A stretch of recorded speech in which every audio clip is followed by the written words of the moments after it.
Guys हम science के कुछ क्वेश्चंस देखते हैं जो कि प्रीवियस ईयर एग्ज़ाम में पूछा गया है। बायो के कुछ क्वेश्चंस हम देखते हैं जो कि इंपॉर्टेंट है हमारे एग्ज़ाम के लिए। जो हमारा मिथुन है, mithun a cattle breed is found in. जो मिथुन हमारा कैटल ब्रीड है ये कहाँ फाउंड मतलब कहाँ पाया जाता है? अरुणाचल प्रदेश में, महाराष्ट्र में, या फिर हमारे जो है ऑप्शन में आपको दिखा रही हूँ, या फिर ये पाया जाता है केरला में और तमिलनाडु में। तो जैसा कि आप लोगों ने देख ही लिया, मिथुन कहाँ पे पाया जाता है? अरुणाचल प्रदेश में। इसके बारे में हम थोड़ा सा देख लेते हैं। Mithun is also known as cattle of mountain, ठीक है, इसे कैटल ऑफ माउंटेन भी कहते हैं। ये एक इंपॉर्टेंट बोवाइन स्पीसीज़ है। बोवाइन स्पीसीज़ मतलब गाय भैंस की तरह, ठीक है, जो कि हमारे नॉर्थ ईस्टर्न हिल रीजन में बहुत ज़्यादा मतलब वहीं पे पाया जाता है, ठीक है, in India and also of China, Myanmar, Bhutan and Bangladesh, इतने जगह पे वो पाया जाता है। और इसके बारे में क्या कह रहा है? This magnificent massive bovine is presently Rudyard under free range reared under free range condition in the hill forest at an altitude of 1000 to 3000 metre above mean sea level, ठीक है, सी लेवल से 1000 से 3000 मीटर एल्टीट्यूड पर यहाँ पे इनको Rudyard किया जाता है, ठीक है। बोवाइन है जो कि मिथुन, जो कि हमारा मिथुन के नाम से मतलब इनको बेसिकली कैटल ऑफ माउंटेन भी कहा जाता है और इनको मिथुन के नाम से भी जाना जाता है।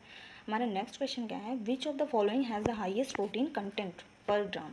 ये आंसर तो सबको पता है, पता होना चाहिए, अगर नहीं पता है तो आप तुरंत जानिए इसको। ये है हमारा soybean. Soybean soybean is one of the richest source of protein. ये तो बहुत ही ईजी है। सोयाबीन रहता है हमारा बहुत रिच होता है प्रोटीन में। And the nutrition fact of for 3.5, मतलब सोयाबीन को अगर हम बॉईल कर करके फिर उसको यूज़ करते हैं तो ये हमारे लिए बहुत ही अच्छा होता है, ठीक है, ये हमारे लिए बहुत ही अच्छा होता है। देखो इसमें कुछ चीज़ें हैं, जैसे स्वीट पोटैटो है और हमारा पीज़ है और जो भी 2-4 चीज़ें हैं वो आप देख लीजिएगा, प्रोटीन होते हैं, मतलब हाई रिच प्रोटीन होते हैं, ठीक है। अब हम थोड़ा सा जानते हैं व्हाट इज़ प्रोटीन, क्या है प्रोटीन और इसकी ज़रूरत इतनी क्यों है। और पहली बार प्रोटीन जो है हमारा यूज़ किसने पहली बार हमारा प्रोटीन वर्ड को यूज़ किया था? तो हमारा जे, कुछ हम इंपॉर्टेंट पॉइंट ऑफ व्यू से कुछ डिस्कशन देख लेते हैं। तो हमारे जो हमारे जे बेर्जिलस थे, ठीक है, जो हमारे जे बेर्जिलस थे, उन्होंने फर्स्ट टाइम प्रोटीन वर्ड का यूज़ किया था। और ये जो होता है ये कॉम्प्लेक्स ऑर्गेनिक कंपाउंड होता है। और ये जानते हैं आप इंपॉर्टेंट चीज़, जो कि 20 टाइप्स ऑफ अमीनो एसिड से मिलकर बना होता है, 20 टाइप्स ऑफ अमीनो एसिड से। और ये जो होता है approximately 15% of the human body जो होता है वो बना होता है प्रोटीन से। 15% of the human body is made up of protein. Nitrogen is present in protein also, okay. जो नाइट्रोजन गैस होता है वो बहुत ज़रूरी होता है, एसेंशियल फॉर प्रोटीन सिंथेसिस। अब जो 20 टाइप्स ऑफ अमीनो एसिड बताया गया है are necessary for human body, necessary हैं, ज़रूरी हैं ह्यूमन बॉडी के लिए, जिसमें से एक ताजुब की बात अगर आपको नहीं पता हो तो जान लीजिए, जिसमें से out of 12 are synthesised by our body itself and remaining जो 8% हमारा प्रोटीन होता है वो हम ऑब्टेन करते हैं फूड से, ठीक है, वो हम ऑब्टेन करते हैं फूड से सॉरी गाइस। और ये जो हमारा टाइप्स ऑफ प्रोटीन हैं ये हमारा बेसिकली 3 टाइप्स के होते हैं।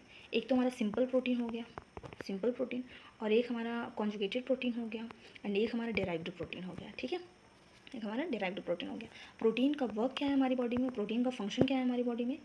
पहली बात तो ये फॉर्मेशन ऑफ सेल्स में हमारी हेल्प करते हैं, it takes part in the formation of cells, ठीक है। और ये क्या करते हैं हमारी फिजिकल ग्रोथ में भी, फिजिकल ग्रोथ में हमारी हेल्प करते हैं। These are important for physical growth, important होते हैं हमारी फिजिकल ग्रोथ के लिए। और इफ़ डेफिशिएंसी हो जाए प्रोटीन की, लैक ऑफ प्रोटीन हो जाए हमारी बॉडी में, तो डिसीज़ेस को भी देखना पड़ता है, मतलब डिसीज़ेस हो जाती हैं चिल्ड्रन में बेसिकली, जैसे मैरमस हो गया, मैरसमस डिसीज़ हो गया। और प्रोटीन जो है नेसेसरी होता है हमारे लिए, ठीक है, ये तो जाहिर सी बात है, प्रोटीन हमारे लिए नेसेसरी होता है। In case of necessity these provides energy to our body, energy भी देता है हमारी बॉडी को। और control the development of genetic characters, ठीक है, कंट्रोल करता है जेनेटिक कैरेक्टर्स को एक मतलब लेवल तक, एक हर चीज़ की लिमिट होती है, अगर उससे ज़्यादा जो है वो डेवलप कर दिया तो प्रॉब्लम हो जाएगी बॉडी में। और किस लिए बस इतना ही हम प्रोटीन के बारे में जानते हैं। चलते हैं अपने नेक्स्ट क्वेश्चन पे। तो हमारा नेक्स्ट क्वेश्चन है which of the following is a communicable disease, ठीक है, इनमें से कौन सा हमारा कम्युनिकेबल डिसीज़ है? Diabetes, asthma, measles, scurvy.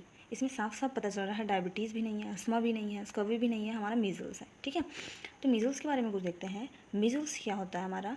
Is highly communicable disease, ठीक है, इज़ हाईली कम्युनिकेबल डिसीज़, जो कि बहुत ही एक सीरियस प्रॉब्लम होती है। It is a serious childhood disease caused by virus, ठीक है, जो कि वायरस के कारण होता है।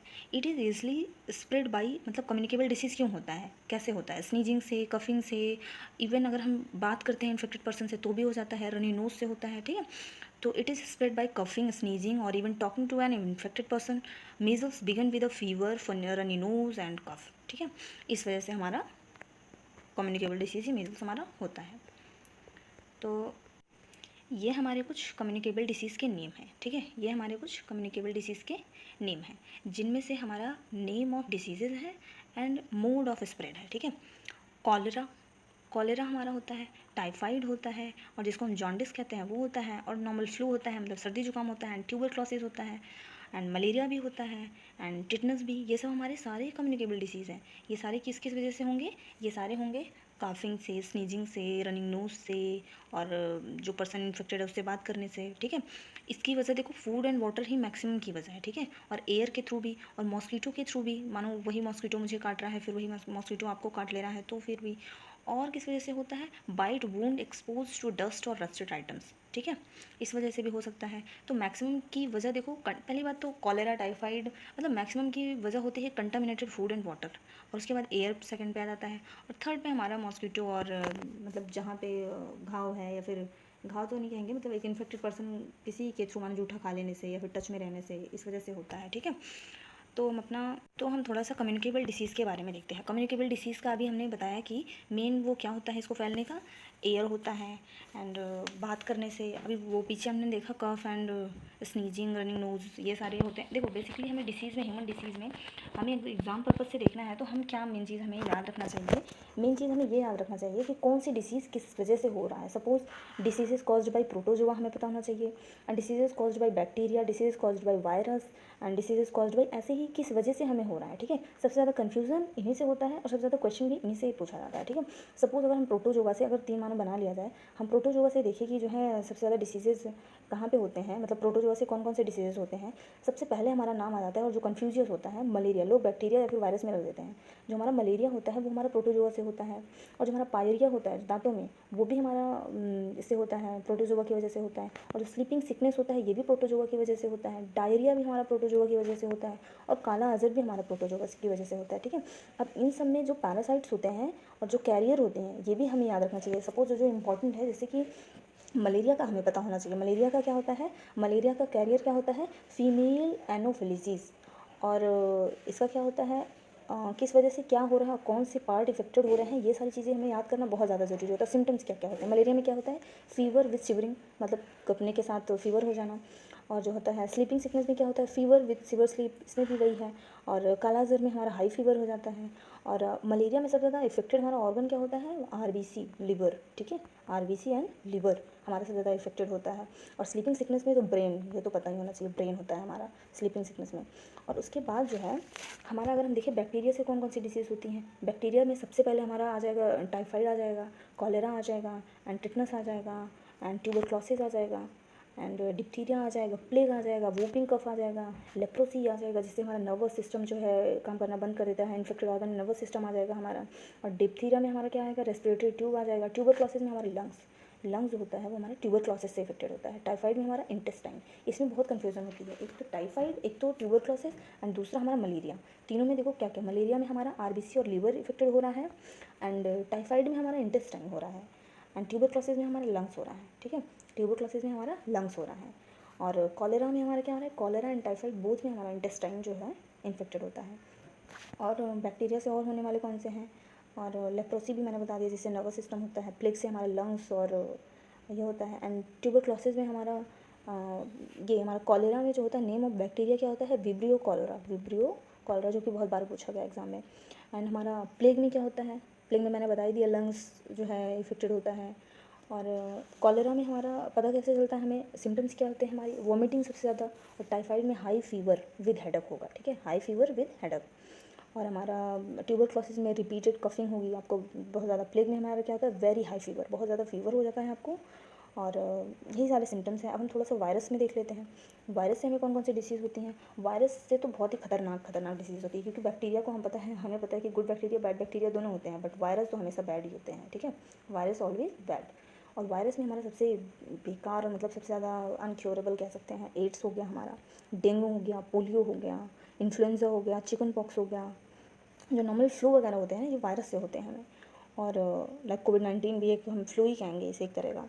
एंड हमारा स्मॉल पॉक्स हो गया, गॉइटर हो गया, मीज़ल्स हो गया, अभी हमने पीछे शायद आई थिंक देखा हमने, ये सारे हमारे रेबीज़ हो गया, ये सारी हमारी किससे होती हैं, वायरस से होती हैं, ठीक है। वायरस, एड्स के वायरस का नेम तो सबको पता होगा, HIV, ठीक है, जिससे हमारा क्या इफेक्ट होता है, immune system of the body, ठीक है, बहुत ज़्यादा वीक कर देता है डे बाई डे।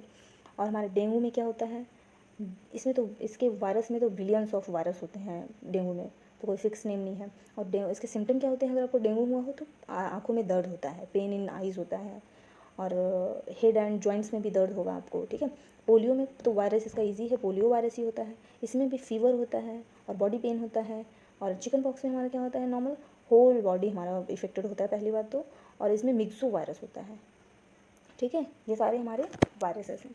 तो और जो है हमारा एक मीज़ल्स में मैंने बता ही दिया, होल बॉडी। और ग्वाइटर में क्या होता है, ग्वाइटर में डिफ़िकल्टी होती है किसमें, ग्वाइटर होगा तो अगर सिम्टम में हमें क्या होगी, difficulty in opening the mouth with fever. अगर हमें फीवर हुआ हो और हमें मुंह को खोलने में दिक्कत हो रही है तो समझ लो ग्वाइटर है, ठीक है। तो हमारा एड्स का फुल फॉर्म तो सबको ही पता होगा, एक्वायर्ड इम्यूनो डिफिशियंसी सिंड्रोम, ठीक है। इसका टेस्ट क्या होता है, इसका टेस्ट होता है HIV वायरस, ठीक है। एलिसा टेस्ट करके हमें पता चलता है, HIV वायरस। चलते हैं अपने नेक्स्ट क्वेश्चन पे। नेक्स्ट हमारा क्वेश्चन क्या है, dash is the branch of zoology concern with the study of amphibians, ठीक है। एम्फीबियंस की स्टडी के लिए हमारा कौन सा इसमें है, हेर्पेटोलॉजी, इथोलॉजी, मैमोलॉजी, मॉर्फोलॉजी। इसमें ऑप्शन हमारा ये हो जाएगा हेर्पेटोलॉजी। तो हम थोड़ा सबके बारे में देख लेते हैं। हेर्पेटोलॉजी में क्या होता है हमारा, बेसिकली एम्फीबियन से होता है, ठीक है। इसमें हम क्या मतलब पढ़ते हैं, it is a branch of concern with the study of amphibians, जिसके बारे में मतलब एम्फीबियंस के बारे में हम स्टडी करते हैं, तो वो हो जाता है हमारा ये। एंड इथोलॉजी में क्या होता है, ये तो साइंस मतलब साइंस ऑफ एनिमल बिहेवियर के बारे में इसमें हम पढ़ते हैं। एंड मैमोलॉजी हो जाता है, मैमोलॉजी क्या हो जाता है, it is specialised science that deals with the study of mammals आपको पता ही है। एंड मॉर्फोलॉजी में क्या होता है, it is the study of forms of things, मतलब थिंग्स के फॉर्म में। तो चारों को यहाँ पे दिया गया है, इथोलॉजी, मैमोलॉजी एंड मॉर्फोलॉजी। ये हमारे कुछ एम्फीबियंस हैं, जिसमें हमारा ये टोड्स है, फ्रॉग्स हैं। अगर हम फिगर के थ्रू देखते हैं तो थोड़ा हमें जल्दी से याद होता है। एंड ये सारे हमारे एम्फीबियंस हैं। इसके देखो ये मतलब अपना क्या अंडा है आई थिंक, ये रखा हुआ है। ये सारे एम्फीबियंस हैं। Thank you guys, if you like this session please share and subscribe.